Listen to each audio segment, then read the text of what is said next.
বাড়ি থেকে এই শিক্ষাই দিয়েছে? আপনারা শিক্ষার কথা বলছেন? শুনেছি আপনাদের নার্সিং হোমের ওপর থেকে পড়ে কেউ মারা গেছে বা মেরে ফেলা হয়েছে। তিলোত্তমা সিরিয়ালের আজকের সম্পূর্ণ পর্বটি দেখতে হলে একটি লাইক ও সাবস্ক্রাইব করুন। তিলোত্তমার বাড়ি থেকে ফোন করে বলে, দেখিস তুই অনেক সুখী হবি, ভালো ঘর পেয়েছিস, ভালো বর পেয়েছিস। এ কথা শুনে তমসা বলে, ভালো ঘর? যে ঘরে শুধু পাপ আর পাপ। বহু মানুষের ছাদ কেড়ে নিয়েছে এরা, বহু মানুষের মৃত্যু হয়েছে এদের হাতে, শুধু পাপ আর পাপ।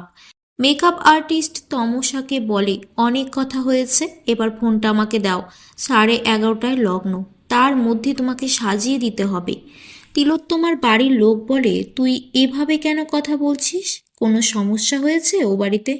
অন্যদিকে প্রতাপ আলেখ্যর দাদাকে ফোন করে বলে, একটা অ্যাক্সিডেন্ট হয়েছে, ঠিক যেভাবে তিলোত্তমার মৃত্যু হয়েছে ঠিক সেভাবেই মৃত্যুটা হয়েছে।